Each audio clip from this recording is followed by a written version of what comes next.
ராகவ், இது மர்மதேசம். உங்களுடன் கீதா. திருமதி செண்பகம், என்ன நடந்துச்சு? நான் வந்து எஸ்பிஎம் முடிச்சுட்டு நான் வந்து ஒரு கம்பெனில வந்து வேலை செஞ்சுக்கிட்டு இருந்தேன்.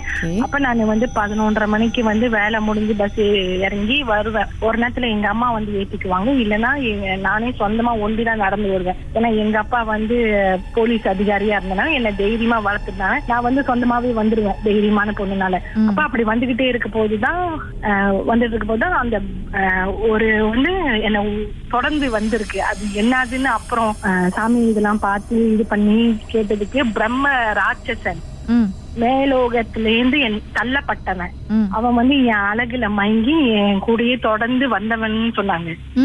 ஏன்னா அப்ப வந்து நான் ரொம்ப இதாயிட்டேன், ரொம்ப வீட்டு வரைக்கும் தொடர்ந்து வந்துருச்சு. அதனாலதான் இப்ப 11:30 மணிக்கு நாங்க எங்க பெரியப்பா வீட்டுக்கு போயிட்டு வரப்போகுது.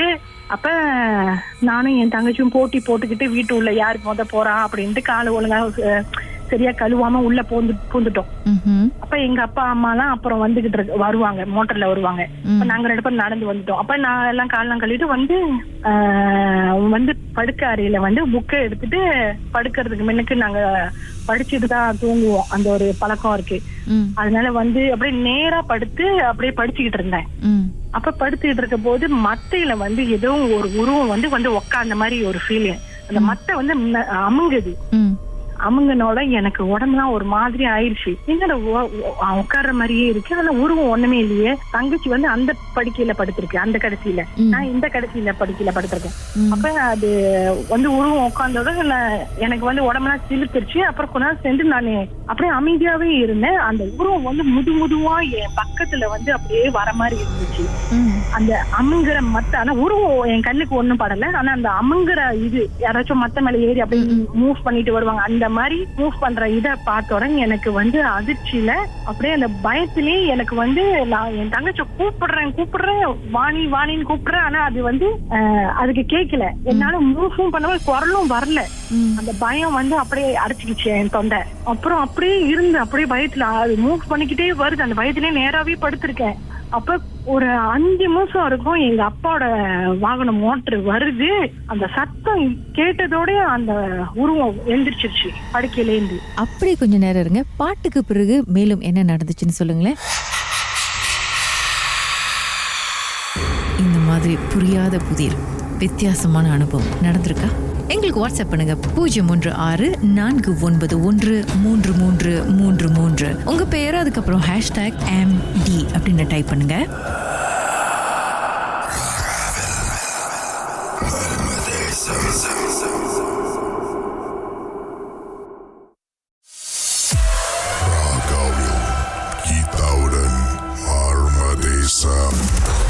திருமதி செண்பகம் அவங்க வாழ்க்கையில நடந்த ஒரு சம்பவத்தை நம்மோடு பகிர்ந்துட்டு இருக்காங்க. சொல்லுங்க, அதுக்கப்புறம் என்னதான் நடந்துச்சு? எந்திரிச்சோட எனக்கு அதுக்கப்புறம் அது உருண்டு போய் நான் அந்த பயத்துல என் தங்கச்ச கட்டி புடிச்சு என் பின்னால ஏதாவது இருக்கா இல்லையான்னு பாரு வாணி, ஏதோ ஒண்ணு மத்தையில ஏறிச்சு அப்படின்னு சொல்லி கத்தி அழுந்து, அதுக்கப்புறம் எங்க அப்பா வந்தோட அந்த விஷயத்த சொல்லி, எங்க அப்பா வந்து மந்திரிப்பாரு காய்ச்ச அது இதுனா.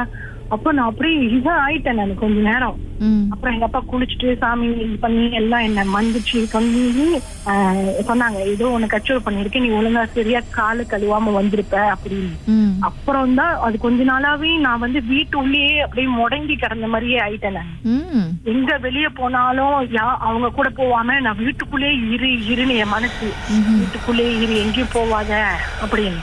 இப்ப அவங்க எல்லாம் போன பிறகு நான் வருத்தப்படுவேன், ஏன் நான் அவங்க கூட போல அப்படின்னு.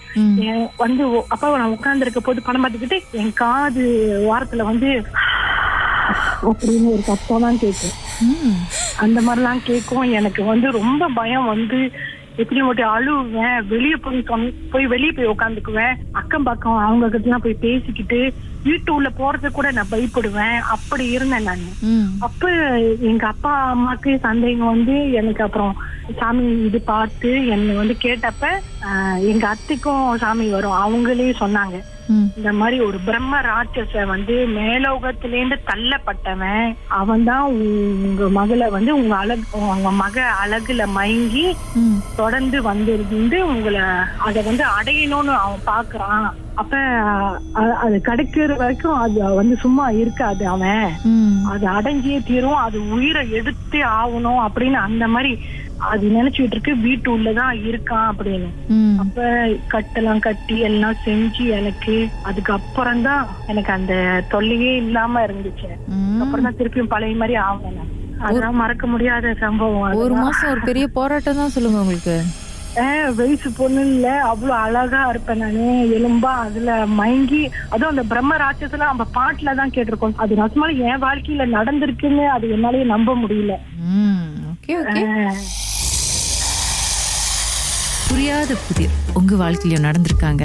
இன்ன வரைக்கும் ஏன் இப்படி நடந்துச்சு, எதனாலன்னு தெரியாம தத்தளிச்சிட்டு இருக்கீங்களா? அந்த சம்பவத்தை எங்களோட பகிர்ந்துக்கணும்னு நினைச்சீங்கன்னா வாட்ஸ்அப் பண்ணுங்க 03644133333. உங்க பெயர், அதுக்கப்புறம் #MD அப்படின்னு டைப் பண்ண மறந்துடாதீங்க.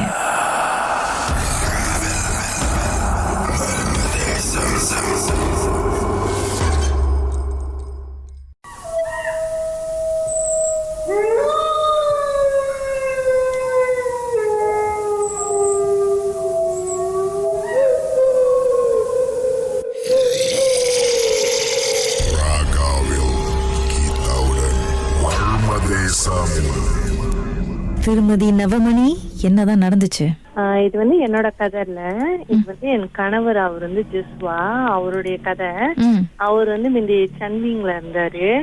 அவருக்கு ஒரு 19 வயசு இருக்கும். அப்ப வந்து அவர் வேலை முடிஞ்சு வீட்டுக்கு வந்து டிவி பார்ப்போம் அப்படின்னு சொல்லி டிவி பார்த்துட்டு இருந்தாரு.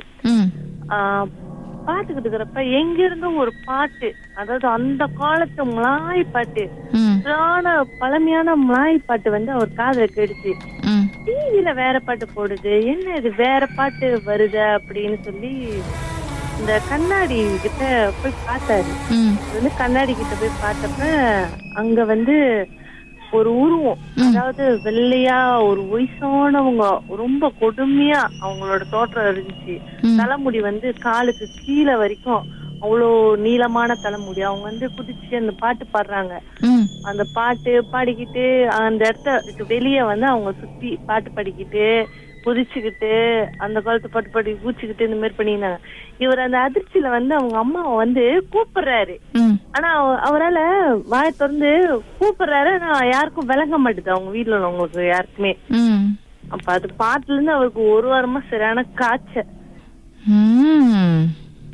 அவருக்கு சரியான காய்ச்சல், படுத்த படிக்க ஆயிட்டாரு. அது பாட்டுல இருந்து அவரு சொன்னாரு, எந்த இது இருந்தாலும் நான் இதை மட்டும் மறக்கவே மாட்டேன். ரொம்ப ரொம்ப பழமையான ஒரு வயசானவங்கன்னா அவங்க முகம் அவ்வளவு கொடுமையா இருந்துச்சு.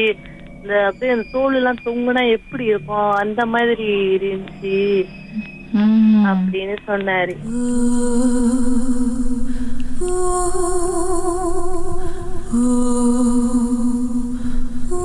மர்ம தேசத்தில் நீங்களும் பேசணுமா? வாட்ஸ்அப் பண்ணுங்க 03649133333. உங்க பெயர், அதுக்கப்புறம் #MD அப்படின்னு டைப் பண்ண மறந்துடாதீங்க.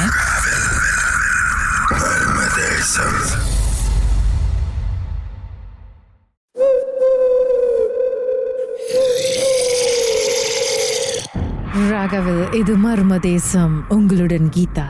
வணக்கம் திரு சுரேஷ், என்ன நடந்தது? வணக்கம் கீதா. ஆக்சுவலி இது வந்து ஒரு 2 years பேக் நடந்தது. ஸோ நானும் ஃப்ரெண்ட்ஸ் எல்லாமே டின்னர் முடிச்சுட்டு அவங்க வீட்டுக்கு போயிட்டு இருக்கோம். நான் தனியா போயிட்டு இருக்கேன், அவங்க தனியா போயிருக்காங்க.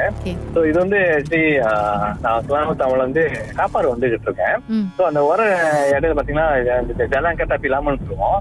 ஸோ அங்க வந்து இந்த அக்கௌண்ட்ஸே போற மணிக்கே வந்து ஒரு சின்ன ஜம்பத்தனம் மாதிரி இருக்கும். ஜம்பத்தனம் பாத்தீங்கன்னா பிஃபோர் அண்ட் ஆஃப்டர் வந்து ரெண்டுமே சுல்காட்டு அந்த லெஃப்ட் சைடு. ஸோ அங்கிட்டு வரும்போது வந்து அந்த பாலம் ஏறி இறங்க ஒரு சிம்பாங்க இருக்கும். அந்த சிம்பாங்ல வந்து ஒரு மல்லே கப்பல்ஸ், வயசான கப்பல்ஸ் வந்து அடிபட்டு இருந்தாங்க.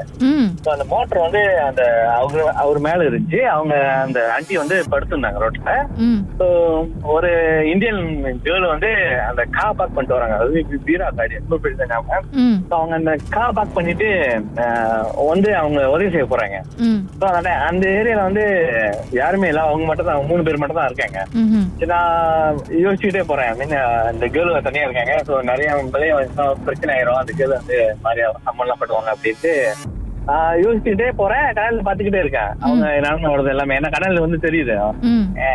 அப்ப கொஞ்சம் மின்னுக்கு போனீங்கன்னா ஒரு 50 மீட்டர்ஸ்ல வந்து ஒரு சிம்பாங்க இருக்கும். அது வந்து எக்கோ வளையறதுக்கு.